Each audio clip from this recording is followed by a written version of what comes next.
What's up, Totem Pole Nation? This is MattPatt. That's Lambo. This is Lambo's World of Sports featuring MattPatt, brought to you by Sideline Sports Network.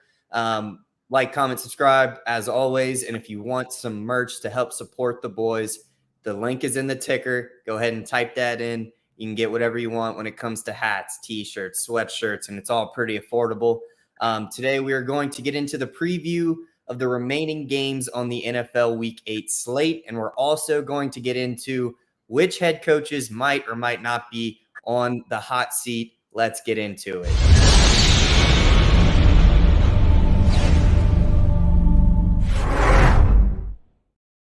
All right, first thing we got to get into is the head coaches that are about to get fired. There is, number one, there's reports that Ron Rivera might get a midseason firing. Ladies and gentlemen, Ron Rivera has took over as the Washington football team and then the Washington Commanders head coach, I think, since 2019 after he got fired from the Carolina Panthers. And they made the playoff once under Taylor Heineke. That's when Tom Brady, of course, won the Super Bowl with his first team with the Buccaneers. They've been having a lot of issues. Offensive line issues. Defense is old. Quarterback problems. I mean, they've been through a lot of quarterbacks. They've been through Kyle Allen, Taylor Heineke. Lord, I don't know the list. Will Ron Rivera get fired mid-season or will he get fired next year? Because, like I said, Magic Johnson wants change. And I feel like the Commanders, they have the pieces. At the end of the day, just because that's the head coach and he's just not getting the job done. Yeah, and all respect to Magic and everything he's done in his ventures as a businessman. He's a pretty minority owner in this. I don't really think he has too much control on whether or not someone gets fired. I think that's more that super awkward guy that we've been seeing for the past few weeks. I don't remember his exact name at the moment. But yeah, I agree with you. It could be this year. I don't really see the benefit of it right now, considering that they're still in the hunt for that 7 seed. I don't see them being able to fight for the 5 or 6 seed, but I do think they're still in contention for the 7. Yeah, I think an off-season firing would definitely be the move if they were going that direction. And I know you don't agree right now, but I think that Bieniemy is definitely the number one candidate to take that job. And I think it puts the team in a better position going forward, especially with a young quarterback having an offensive head coach and one as experienced as accomplished as Bieniemy would do nothing but good things for this team. Whether or not that happens, I don't know, but we'll have to wait and see. Well, number 2 coach that I think that's also on the hot seat is Brandon Staley. Now, Brandon Staley is obviously in his 3rd year as the head coach for the Los Angeles Chargers. He was the head coach, I think, after the 2021 season or 2020, because I think he was with the Rams for like 1 season, and then all of a sudden he became a head coaching candidate. The Chargers defense in that secondary has a lot of talent with Derwin James, but it's god awful. I mean, the way they got blown up by the Chiefs, and I get it, they have an offense, but I mean, Travis Kelce, the receivers was wide open. And I said they got Asante Samuel Jr. and all that, but they're throwing away Justin Herbert's career. Brandon Staley could get a midseason firing. What are your thoughts on Brandon Staley? I am pretty in support of this. I think I would agree with you. He's wasting the career of a generational talent in Justin Herbert. He's 21-19 as a head coach in 2.5 seasons. And given that he's only been there for 2.5 years is maybe where I have a little bit of hesitancy of him getting fired this year. It's just when you look at the talent he's had around him since he got there, and the only thing he's been able to do really is blow a massive lead to the Jags in the playoffs. I don't see, like he goes way too far into the analytics stuff. He's like the poster boy for the analytics community in the NFL, basically. But I would say that Brandon Staley's pretty close, to getting that firing. I don't know. He's just wasting that team, I feel like. And I don't want to put it all on him, but damn, I do agree. Next head coach I think is on the hot seat, number 3, Arthur Smith. For the Falcons, he's in his 3rd season. I understand they got Desmond Ridder, a 3rd-round draft pick.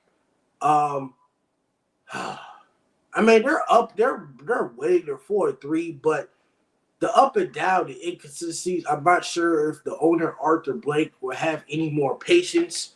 I think the Falcons are. I don't know if they already got a new stadium or they're in the process for another renovation of the stadium. But the Falcons have been mid. They're up and down. We're not sure what type of guy we're going to get out of Desmond Ridder every week. He is like good and he's bad and he's all that other stuff. Will Arthur Smith lose his job at the end of the year? I don't think so. I think, the production we've seen from this defense since he's gotten there has been pretty good considering the lack of talent that they've had in a lot of areas. They've done nothing but add talent, especially on the defensive side. And then, this offense is just very up and down, but they're still leading the division. I think them being in the NFC South extends his life expectancy as a head coach, especially with the Falcons. Just because this is, a pretty easy division to win. Right now, it's wide open between those 3 teams. But, I mean, the Saints don't really strike fear into anybody. Obviously, they have a good defense, but that offense is lackluster. The Bucs are up and down every week, and I think the Falcons have more of a stable, vibe around the organization as of right now. And I don't really think that the inconsistencies of Ridder are on Arthur Smith. I think he has done a great job of speaking highly of Desmond in public while also acknowledging that there are shortcomings that they need to overcome. They're 4-3 with a negative point differential. And that comes with them either, like they show up on offense one week or they don't. And a lot of it, I feel like just falls on to Desmond more than Arthur. It's not, exactly his fault that he's taken so long to blossom. But, he's had 2 of his best weeks when it comes to passing the past 2 weeks. He's just got to get the turnovers under control. And again, I don't think that's on Arthur. All right, I'm going to let you get into this next one. I'm going to leave and come back, so hopefully my screen fixes itself. All right, cool. Number 5, I think the head coaches that are also in the hot seat, as MattPatt will be back in a second with technical difficulties, is Josh McDaniels. Ladies and gentlemen, I am a big fan of Josh McDaniels and what he has done for the Patriots and all that other stuff. But as a head coach, he has not been successful. He had his first stint with the Denver Broncos between 2009 and 2011 or 10. Didn't really go well with the Kyle Orton, Tim Tebow situation. There's a lot of frustration going on in the Raiders organization. With the signing of, Devontae Adams, they have Josh Jacobs, who was also the leading rusher, or was the leading rusher last year. I think Josh McDaniels is on the hot seat now. The owner won't really fire him. I'm not sure. He said publicly that he won't get fired, but you know how that goes. Fans can think he trolled the owner like a couple of weeks back talking about firing McDaniels. I think McDaniels, it's tough because he's trying to build a New England system, and I think it's just not working. I get it. You're under Bill Belichick, and we've seen coaches like Patricia and Brian Flores and Romeo Cornell and Eric Mangini, the Belichick disciples trying to run the Patriot way, and ain't go damn work. I understand you have Devontae Adams, but you're not using him. He's expressing frustration. The quarterback ain't right. I mean, I get it. Jimmy G is always injured. He's a game management quarterback. I think if he would have stayed with the Patriots, we'll probably maybe be a playoff contender if it wasn't for Mac Jones and the whole Tom Brady thing. But he can't get the quarterback situation right. Brian Hoyer is not the answer. He's awful. I mean, they folded to the Bears. But I think Josh McDaniels could be done. That depends on what type of record they had now. I think last year went 6-11. If they go like 9-8, 8-9, maybe one more year. But I think there's a lot of frustration going on in Vegas. You got all that talent. You got to be able to win. Yeah, I agree. I think a winning record would buy him another year, but I don't think it, guarantees any long-term security with him. You listed all those coaches off, and one guy you left off was McDaniels and his original departure from New England going to Denver. He tried to do the same thing, and Denver players have been very vocal, the ones that were on that team at least, about how Josh tried to come in and establish that Belichick type atmosphere and culture. And you can't do that if you're not Bill Belichick. Like he can run that culture because he's won 6 Super Bowls, and people across the league and across the sports world in general respect him more than most coaches ever. So yeah, when you're a coordinator from there and you branch off and you go try to establish the same type of thing, players just look at you like an asshole. They don't see you as Bill Belichick. They see you as a guy that's trying to be Bill Belichick. And these are grown men, right? Like, I feel like McDaniel's trying to install that type of culture in like a college system would work pretty well. I don't know how he would be in recruiting, so I'm not getting into if I think he'd be a good college coach overall or not. But I think it's more receptive to younger guys, to college kids, to buy in like the Patriot way demands that you buy in. And outside of New England, it's just impossible to implement that type of culture. And it's falling apart again for him. And it's fallen apart for every other coach that's tried to do it, really. So I can see him lasting the year, but the Jimmy signing was bad, I thought. They signed him without him passing a physical. He comes in, and what does he do? He gets hurt right away. And, you know, like, I get it. He's played enough games to lead the league in interceptions, but he hasn't provided really anything that I don't think Hoyer wouldn't provide as well. Like, he's just playing like a backup quarterback right now. And when you pair that with obviously one of the best receivers in football in Devontae, and then with the season that Jacoby's having, you're just wasting what is a good team. Now, that defense needs to figure some stuff out. Linebackers are fine. I think like the D line is fine for the most part. Obviously, the Chandler Jones thing is unfortunate, but they did draft Brian Brissy, I think, from Clemson was the Raiders pick at 7. So that's a great D lineman to get. They have Devon Diablo, who's one of the best up-and-coming linebackers in the league from Virginia Tech a few years ago. And then obviously Max Crosby. They just need to get the secondary a little bit more under control, I think. And then obviously give the ball to your running back that led the league last year. It doesn't make much sense to me why Josh Jacobs isn't getting the touches. I understand he started the season pretty slow, but you don't just give up on a guy, especially after you signed him to the franchise tag, which equals the top 5 salaries averaged in the league. So you're paying him a ridiculous amount of money this year. Well, not ridiculous, because the running back market is down, and I understand that. But you're paying him a lot of money this year to not give him the ball. It doesn't make much sense to me. And you would think with a shaky QB, you would be giving it to him even more, and they're not. So it just looks like a bunch of bad decisions in the Raiders room, and I don't know if he makes it to next season. All right. So we're going to get into tomorrow's game that we were not watched, but we got to talk about it. But the Bucs versus the Bills. Bills lost to the Patriots. The Bills are not the same damn offense. Tampa Bay dropped 4 straight games. I'm just not sure if the Bills are considered a Super Bowl contender because their offense is bad. It's not bad, but I mean, the only receiver is Stephon Diggs. Nobody else is getting the ball. The run game, you mentioned James Cook a couple weeks ago, but I mean, it's not. They're not giving it to him. They're not giving it to him anymore. It's not that effective anymore, or as of right now. The Bills' defense is not really the issue. I mean, despite injuries that they had, they lost Tre'Davious White, Sean McDermott's calling the plays. They're losing because the offense is barely scoring. I mean, the defense held the Giants to 9 points, and they held Jacksonville in the fourth quarter to 11. So the defense, I don't think, is the issue. They're very aggressive when it comes to blitzing. Josh Allen's been the problem. He threw a turnover the first play of the game against the Patriots. It didn't go well. They need to go to Gabe Davis and his other tight end that got drafted from Utah. They need to do more. I don't know who to take in this game. I'm just gonna take the Bills. I think they'll beat the Bucks. The Bucks just have a weak running game. They still have Mike Evans and Chris Godwin, but they just don't have a run game. Neither do the Bills. But if I could take who I trust to run the ball more, I'll take the Buffalo Bills over the Tampa Bay Buccaneers. I got Bills. Yeah, I'm on the Bills as well. So like if you just look at numbers with Josh, he's throwing the ball at 71%.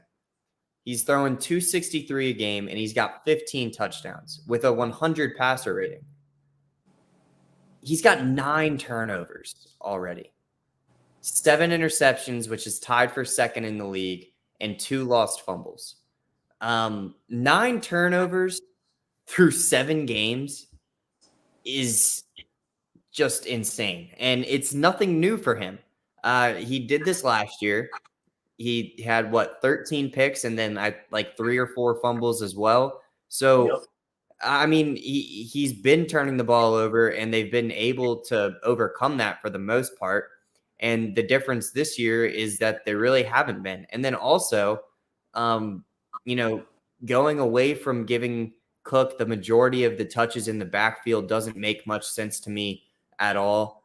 They've brought in Latavius Murray, who in theory is a much better run blocker than Cook, but why wouldn't you just put him in when he's needed to run block? And I understand there's checks at the line. So like just because they call one play and they put in Murray because that's the personnel that goes with that play, Josh can check it and they go to a run. I get that. But the game plan I feel like needs to be more around Cook than it is seeing where we can sliver in Latavius Murray. And that's not taken away from Latavius Murray. He's had a great career, but the dude's old and he doesn't provide the same type of stuff that he used to. And I don't think he provides what James Cook does. James Cook was averaging almost 100 yards a game, and they've just stopped giving him the ball, and he's down to 60. So we'll have to see. And to give Josh some credit here, I did mention the 2 lost fumbles on the ground. He also has 4 touchdowns on the ground. So he has 19 touchdowns through 7 weeks. That's a very impressive number. But when you have 9 turnovers to go with it, it makes people a little scared for sure. And then you look at the receivers, you're exactly right. Stephon Diggs has double what anybody else has on in receptions on this team and in yards. Gabe Davis is second on the team in yards with 347, while Diggs has 678. Excuse me. And then Dalton Kincaid, like you mentioned, the new tight end, has 25 receptions for 193. So touchdown-wise, it's a pretty even split between Diggs and Davis, but Davis just isn't getting the volume. So it basically is entirely Stephon Diggs. The defense has been shaky. Like they're not getting a whole bunch of turnovers, which is pretty unfortunate considering their quarterback is giving the most turnovers in the league so far. I don't know. This is a game that I was pretty 50-50 on because I could definitely see the Bucs showing up. But to the similar vibe that we had with, the Niners not dropping 3 in a row, and I understand the Niners are better than the Bills, but I don't see Josh Allen and this team having back-to-back just awful weeks. So I'm going to go with the Bills here, but I am a little nervous.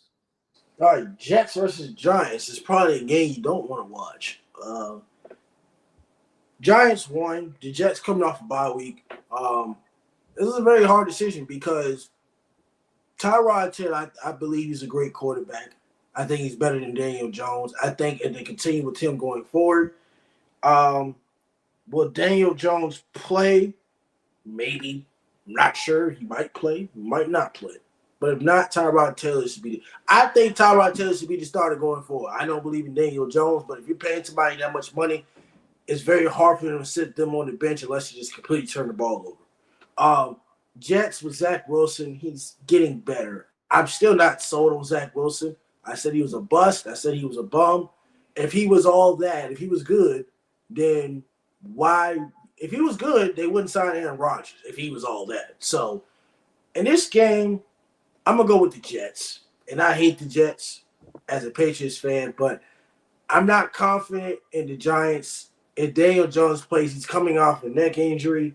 The run game is not really that effective. This might be a defensive game, but I trust the Jets to get some turnovers and probably get a pick six. And with the bye week, I think DJ Reed and Sauce Gardner should be back. Right. Yeah. And that goes a lot into my decision making as well. And it's part of the reason that I'm taking the Jets. Um, it's more the defense of the Jets that's selling me.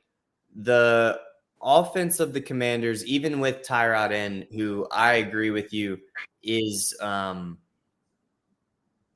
hold on. 6 hours ago, this was an article about Daniel Jones. Oh, he'll start when healthy. Yeah, no shit, ESPN. Thank you for the insight. That's the stupidest title I've ever heard. Anyway, even with Tyrod in there, the offense does move better, but they still don't score points. And then they're going against one of the best defenses in the league in New York. But, what has Tyrod played in? 2 games, right? Yeah, 2 games. The Bills and the Commanders. He's already within 300 yards of what Daniel Jones has had through the first 5 games of the season. So when it comes to production, it's definitely, and he has the same amount of touchdown passes as well. Daniel Jones is having a terrible season. And if you're anybody that was supporting Daniel Jones getting that money or saying that he was a better quarterback than Dak Prescott, I want you to go on ESPN and look at these damn numbers, all right? Because he sucks. And I want that to be known far and wide. I saw way too much shit talk this summer about Dak Prescott and comparing him to Daniel Jones, getting this massive deal, all this shit. Daniel Jones has 2 touchdowns to 6 picks, all right? I don't want to hear shit. He's got 800 yards through 5 games of play. Tyrod Taylor has played 2, and he's already at 570. So I don't want to hear any more shit about Daniel Jones. I agree it's going to be pretty hard for them not to play him once he's healthy just because he's getting 40 a year. But by God, he sucks. And so regardless of who starts this game, I like Tyrod, but I think that this Jets defense handles it. Saquon, 3.8 a carry this year. 70 yards a game, and he's only got 1 touchdown. He did obviously miss 3 games. So that's not all on him for just having 1 touchdown, but the 3.8 a carry is not what you expect from him. That is also a reflection on that O-line as well. There's just nothing about this Giants team that I like. The defense, I guess, has stepped up in weeks past. And that's going to be the only way that they are competitive in this game because that offense, I don't think, is moving against the Jets defense. All right, next game, Jacksonville. Dude, I'm glad I got that out of my system. I needed that. All right, next game, Jacksonville versus the Pittsburgh Steelers. The Pittsburgh Steelers are 4-2. Jacksonville is 5-2. Steelers are coming off a bye week and they won. Jacksonville came off like a 10-day rest. Obviously, they played last Thursday night against the Saints. So, in this game, who's the better quarterback? Trevor Lawrence is better than Kenny Pickett, obviously. But it's been finding ways to win games. I mean, with offense with George Pickens, Deontay Johnson back, Najee Harris just splitting the carries. But, I mean, the defense is keeping them in games. I think Jacksonville will win, but it'll be a very close game. I would not sleep on the Pittsburgh Steelers. It's a home game for the Steelers, but if the Jacksonville O-line don't stop TJ Watt and all them other people, it might be an upset coming. But the Steelers have been very impressive defensively, but I'm not impressed with Kenny Pickett. He's still trash, and that's why Tech beat Pittsburgh 3 weeks ago because I said Kenny Pickett is ass. He still is. Yeah, well, if you remember when we were making our predictions for last week, I kind of said the same thing about the Steelers defense.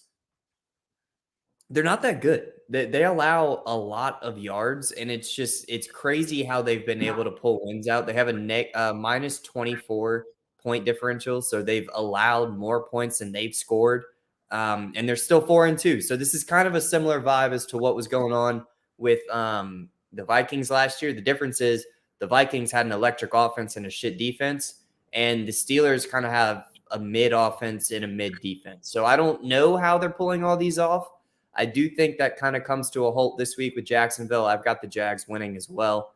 The Jags defense has performed well against much better offenses than what they'll face in Pittsburgh. And do I trust Kenny to have back-to-back great performances? No. There's nothing in his track record that would point me towards believing that. So I'm going to roll with the Jags. I agree it could be close, but it's at some point I feel like the Steelers have to face reality. And the reality is your offense is mid, your defense is mid, and you're in a stacked AFC. Yes, it is mid. Next game, the Falcons versus the Tennessee Titans. The Tennessee Titans are coming off a bye week. How will Ryan Tannehill play forward? And is there going to be trade deadlines with the Titans as far as maybe possibly DeAndre Hopkins? Because they can't throw the ball very well. The Falcons have found ways to win very close games. This is a tough tension for me because are we going to get the Derrick Henry of MVP 2 seasons ago before the broken foot? But the Tennessee offense is out of whack. The Tennessee pass defense has gotten near awful. And we don't know what kind of offense we're going to get from Desmond Ridder. If we're going to get a great game on him or we're going to get 3 turnovers like he did against the Commanders. I'm going to go ahead off of bye week. I'm going to go ahead and take the Titans off of bye week. I think they're well rested. They still have injuries, but I think they'll be more physical and be a run-first team. I wouldn't be surprised if Malik Willis not starts this game, but if Ryan Tannehill does not continue to play well, that Malik Willis starts the rest of the season. That just depends on this game for Ryan Tannehill because he is just god-awful. And I think he should be 100% from that ankle injury that he had in London against the Ravens. Well, according to a report put out at 7 this morning, and I'll let you have some space to change your pick if you want to, Titans Will Levis reportedly set to start. Malik Willis also expected to play. So Will Levis is most likely getting his first start this week. Ryan Tannehill is not 100% back from his injury, and the Titans will be rolling out a combo of Will Levis and Malik Willis at the quarterback position. So if that changes your pick, I will definitely allow it, and I'll type in another team on the spreadsheet. But if you want to roll with the Titans, be my guest. I am going with the Falcons. I feel like I've been on the Falcons most weeks, and they burnt me 3 times, obviously, but I've gotten 4 wins off of them as well. The secondary for the Titans is pretty awful. It's one of the worst in the league when it comes to allowing yards. And I just, there's not much about this game that excites me, but with the recent success of Desmond Ridder in the passing game, I don't want to say as a whole because he has been turning the ball over like crazy as of recent games. I'm still rolling with the Falcons. Bijan and Tyler Algier and Cordell Patterson is a crazy trio to have in the backfield. Obviously, this is a really good run defense, but all 3 of them, less Algier, but all 3 of them can get in to the passing game pretty well. And then also having Kyle Pitts show up. He's actually being relevant as of late. Jonnu Smith has been a great pickup for the Falcons. And then obviously Drake London and Matt Collins have been playing well as well. And I think it more rests on Desmond's shoulders than anybody else. But in this game, going against the worst secondary in the league, I'm going to roll with the Falcons. Next game, Houston Texans versus Are you staying on the Titans? Yeah, I'm staying on the Titans. I was staying. All right. Staying on the Titans. Next game, Houston versus the Carolina Panthers. Carolina Panthers are the only team that has not won a game this year. I'm not sure if Frank Wright is also on the hot seat. I mentioned that a couple weeks ago. When you don't have any wins, you make the offense capable, confusing for Bryce Young as far as verbiage of the play calling. They're at home against the Houston Texans, and C.J. Stroud is 3-3. They pull off some wins that we didn't expect them to win.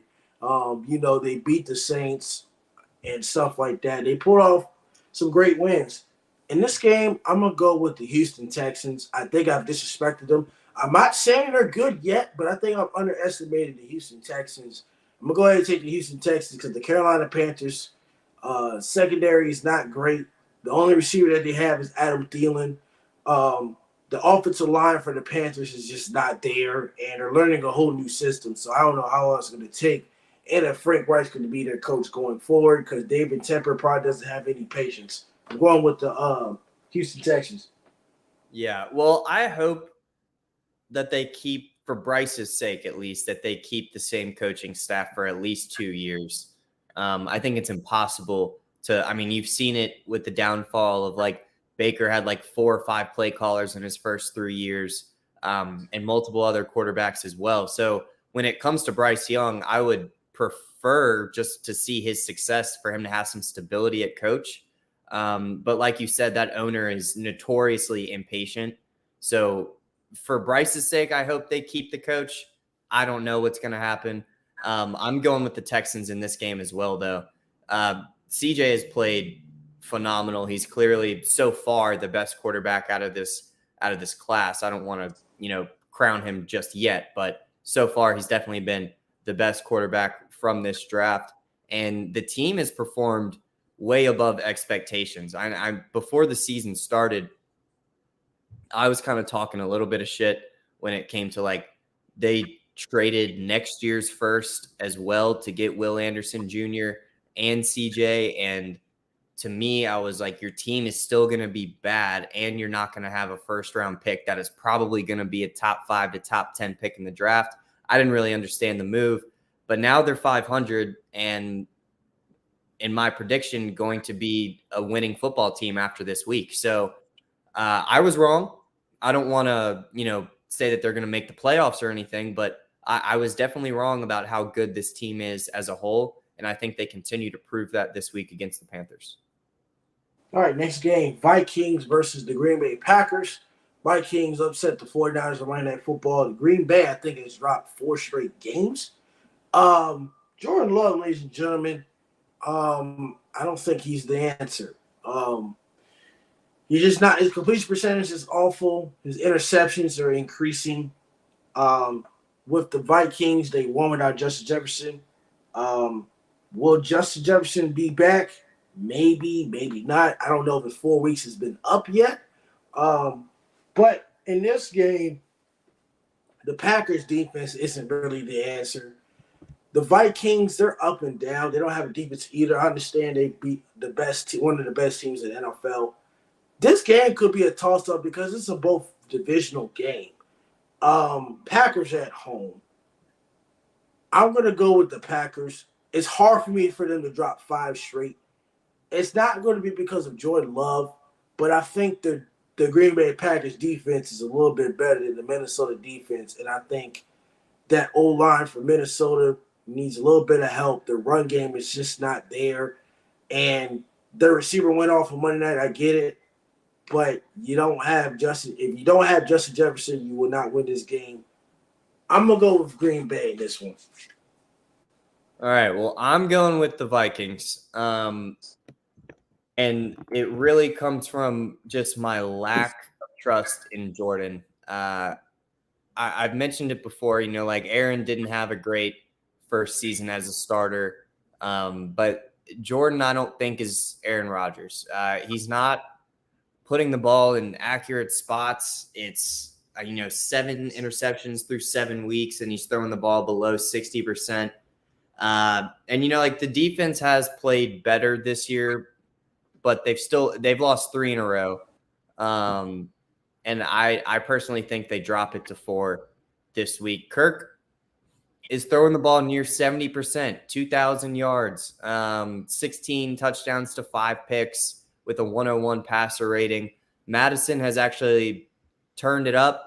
And I don't know if you watched last week, but Cam Akers looked like a dog out of nowhere. It looked like how he was looking like his first season when he was building a name for himself. They still don't have a rushing touchdown this year, though, which they're going to have to figure that out. But Madison has gotten his yard per carry up to 4. Akers has gotten his up to 4.5. Ty Chandler, and the rare opportunities they give him, which I wish they would give him more. He is so fast. He's averaging 5.3 a carry as well. So I think it just comes down to managing the game and giving more opportunities to your running backs, which it looked like they were doing last week. And, it led to a win against a far superior team. And then obviously Jordan Addison has established himself as like the bridge until Jefferson gets back. And then I think he's locked himself in for sure as the wide receiver too. Jefferson, I don't think is eligible to be back until week 9 because he was put on IR in week 5 and it's a 4-week minimum. So I'm pretty sure he'll be back he could be back next week or the week after. But then you look at TJ Hawkinson as well.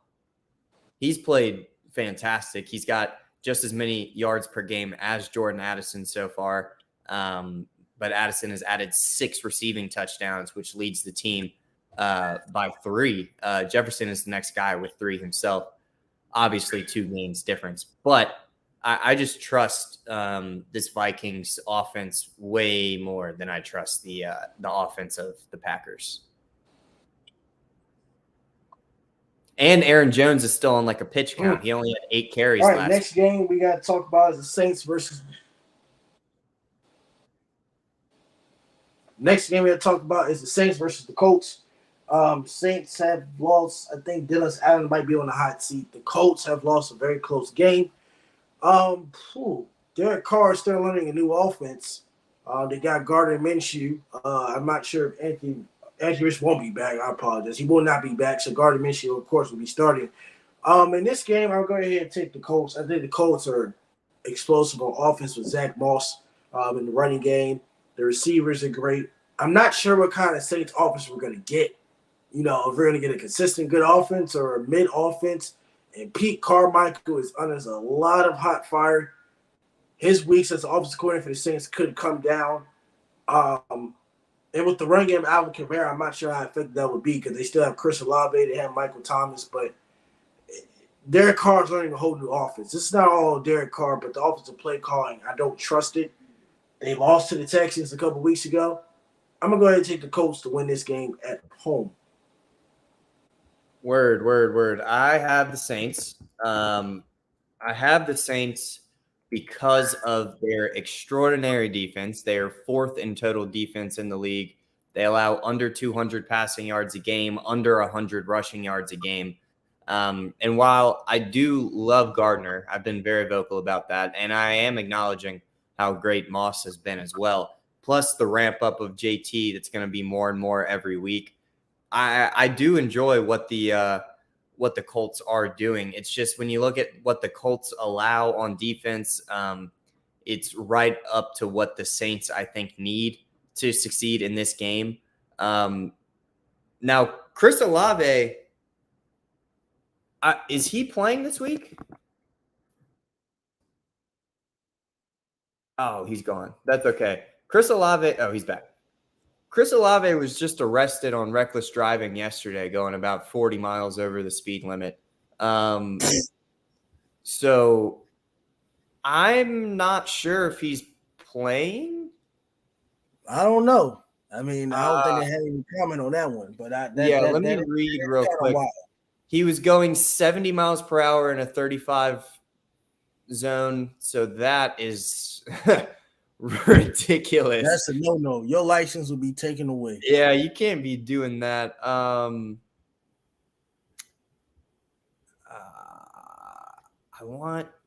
reading, excuse me, I should have done more research before the show started on this. The Saints haven't commented further. Yeah, so I guess it's up in the air if Olave is playing. It wouldn't be surprising if he got suspended for something like that for at least a couple weeks. Given that he's playing, which is what I was making this prediction off of before I heard that news.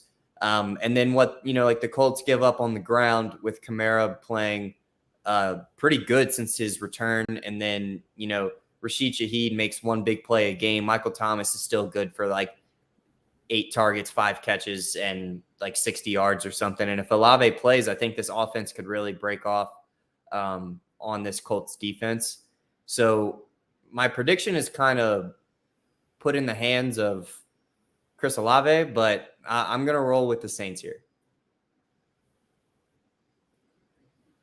All right, next game, Eagles versus the Commanders.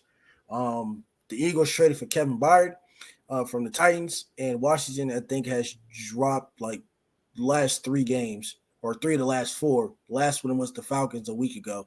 Their offense is not really there. I said Ron Rivera is probably on the hot seat. Um, I mean, the Eagles are the best team in the NFL right now. I'm going to go ahead and take the Eagles. Now, this game will be close. It was close last game, but I'm going to go ahead and take the Eagles to win this game. I'm just not confident in the Commanders' offense because they can't really get nothing done, and Sam Howell has been turning the ball over. Jalen Hurts has been turning the ball over as well. He's like tied for first for interception, so that's not good. But I think the Eagles can run the ball better than the Washington Commanders. So I will go ahead and take the Eagles. Yeah, I'm rolling with the Eagles too. The Commanders allow 27 points a game. They allow 125 rushing yards a game, and they allow 250 passing yards a game. So this defense is bending and breaking. They're allowing yards and points, and they're the fourth worst overall defense in the league right now, just above the Steelers, Chargers, and Broncos. So there's not much that gives me faith that they'll be able to slow down what this running game of the Eagles has been doing. Now, I could definitely see Jalen turning the ball over again, but I don't know if it's enough to give the edge to the Commanders. Like Sam Howell, take the turnovers out, which obviously you can't. He's top 10 in multiple categories, so I don't want to discredit him too much, but while he is top 10 in yards and or he was in completion percentage, he's definitely not anymore.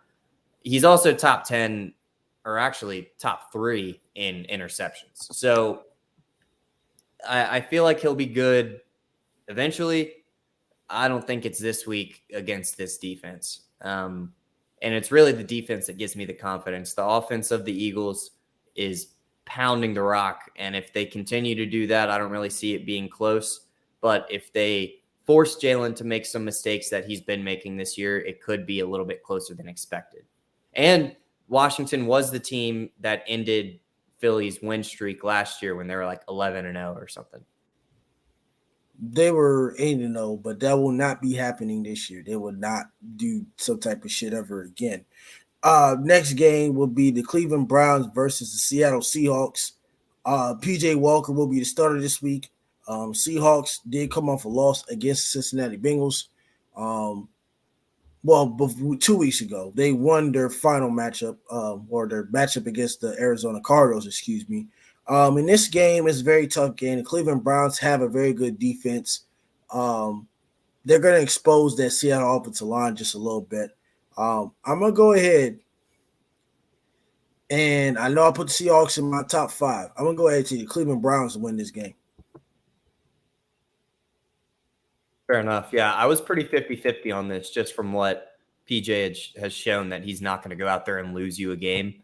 But I'm going to roll with the Seahawks here. I kind of agreed with you. Not kind of. I agreed that they're a very good team. I didn't agree that they were a top 5 team, but excuse me, I do think that they're up there when it comes to the upper echelon of teams in the NFC. And then, the Browns, it's like the magic's got to run out at some point, right, with PJ. Now, I'm not trying to hate on him, but we've got to come back down to earth at some point. I don't know if the defense can win you every single game. And if they can, then all credit to them.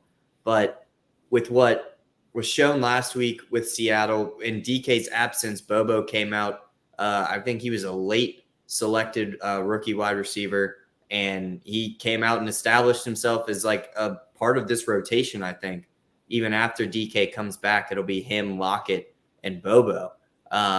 Jake is his name, but I think Bobo is funnier and more fun to say.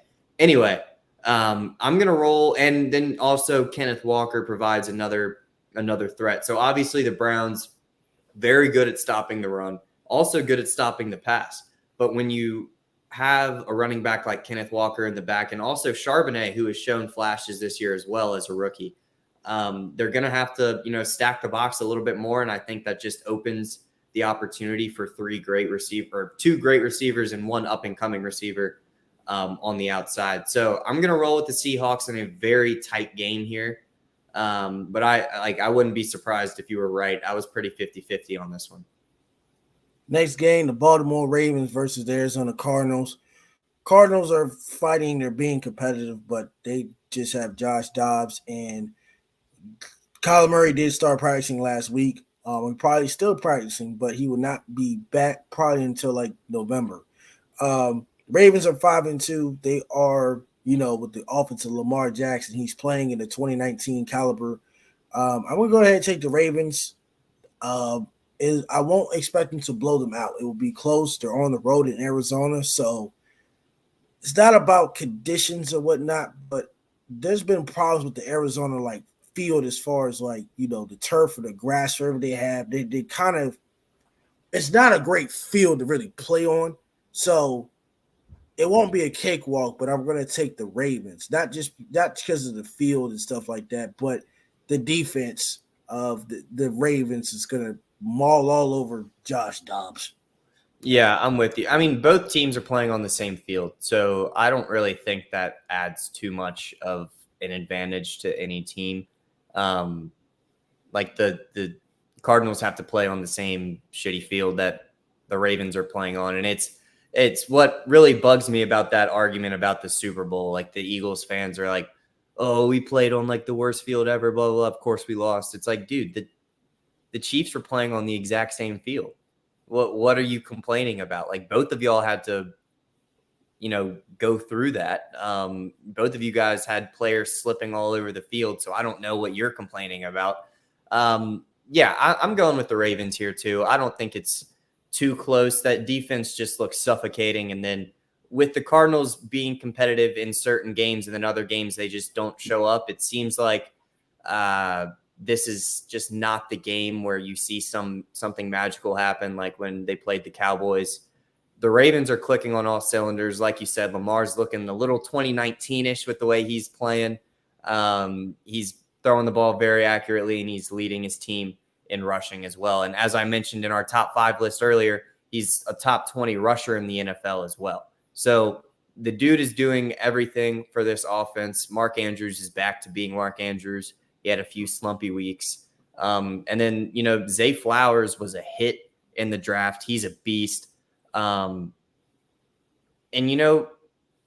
just don't see enough equalizing power from the Cardinals to match what the Ravens are bringing. So I'm going to agree with you here and go with the Ravens. Next game, Kansas City Chiefs versus the Denver Broncos.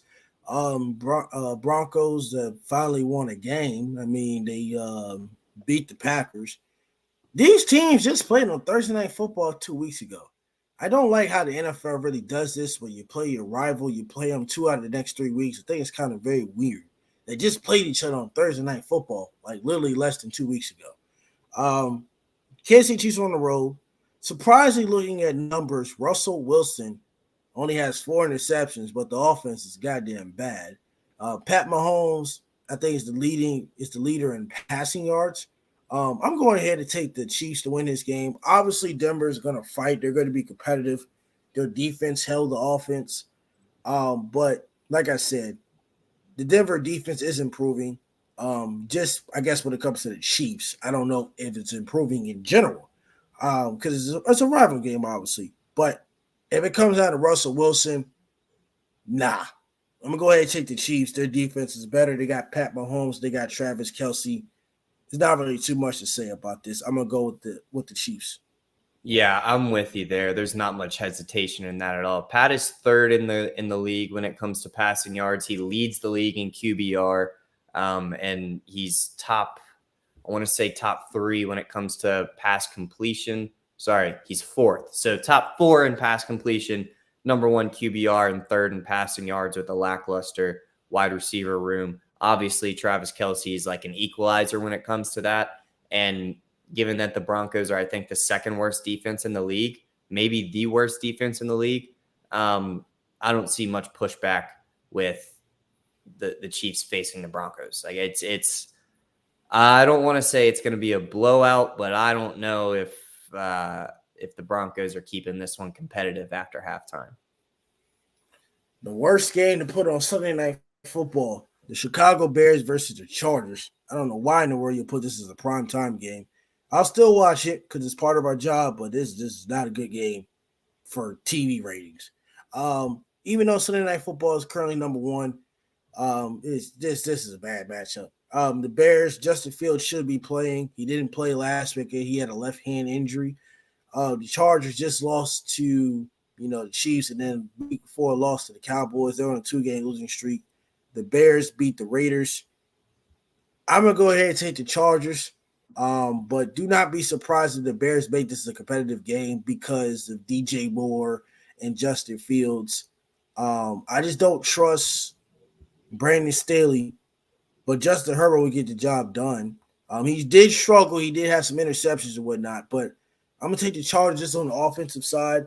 I'm not sure what we're going to get from the Bears with Justin Fields' return, but it will be a close game. But I don't trust the defense. And I think if the Chargers do lose, Brandon Staley will be fired on Monday morning. Yeah, this is definitely a game that you can't lose. I'm with the Chargers as well. It's just inconsistency with the Bears that's throwing me off. Now, the good thing for them, they're going to have the number 1 pick next year in the Panthers pick. And if they continue on this path, then they'll have a top 3 pick with their own as well. So they're in a good spot to build in the future. It's just this week, there's not much faith I'm putting in them against a team that I think overmatches them. Now, obviously, that Chargers defense is like bottom 4 in the league, so it wouldn't surprise me to see a big week from DJ. Deonta Foreman had a great game last week, played like he was playing with the Panthers.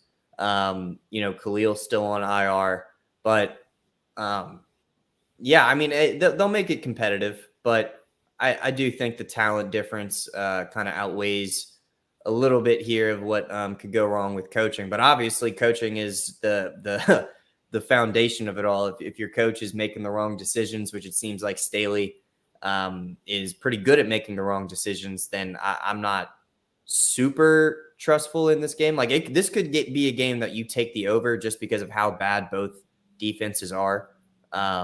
So keep that in mind going into Sunday. The over for this game might be the hit. We'll have to see, but I'm taking the Chargers. Final game, Monday Night Football. This is better ratings than Sunday Night Football. The Raiders versus the Lions. The Lions have been blown out. So have the Raiders. They got blown out by the Bears. Jimmy G should be back in action to play. If not, then it'll be sorry-ass Brian Hoyer. Jared Goff has only had 4 interceptions of the year. They got Amari St. Brown as their receiver. I like Jahmyr Gibbs as well. Lions are at home. I'm going to go ahead and take the Lions. And this could be a game where Josh McDaniels is under a lot of pressure. I don't know if he'll get fired, but he's under a lot of pressure because the Raiders will be 3-5. And if they don't get the ball to Devontae Adams, they'll be surprised if the story comes out. I'm going ahead to take the Lions to win this game. Yeah, I'm going with the Lions as well. That O-line has been kind of a problem this year. They've lost over 100 yards in sack yardage, and they're going to be facing up against a good defense in Detroit and one of the best edge rushers in the league in Aiden Hutchinson. So, Devontae last week had 12 targets. It's just Hoyer was throwing it to him, and it wasn't the prettiest balls. He only had 5 catches. So I'm really I'm going with the Lions. But after what we just saw last week, now obviously the offense of the Ravens is not the same as the offense of the Raiders. So I'm not giving a direct comparison. But I do think this game could get interesting if they actually focus on getting their running back 1 and a league leader the ball in good situations. I feel like, obviously his numbers this year look god awful. He's averaging just under 3 yards a carry. He's at 2.9. It's not looking good, but I honestly don't know if that's all on him or on play calling. And then you look at, Jimmy's just, he's throwing the ball at 68% when he's in, but he's got more interceptions than touchdowns. So there's nothing here that really gives me too much confidence in the Raiders, and it's why I'm leaning with the Lions. Excuse me, but I don't think this is a game that gets blown up in like a big blowout or anything like that. All right, well, that is it for Lambo's World of Sports. Don't forget to like, comment, subscribe to Totem Pole Nation. We will see you back on Monday because it's spooky season in Blacksburg tomorrow, and hopefully we'll see if that beard continues to grow out, or I don't know, bad things might happen to it. But it all starts with Virginia Tech, less than 24 hours or less than 22 hours away, since kickoff is at 7:30 instead of 8 o'clock. But thank you, Totem Pole Nation. Like, comment, subscribe. We do appreciate you. And of course, you've been great, especially you on my left. You've been great for 2 months. Keep going. We'll see you later, and we'll be back on Monday. So y'all have a great weekend, and adios.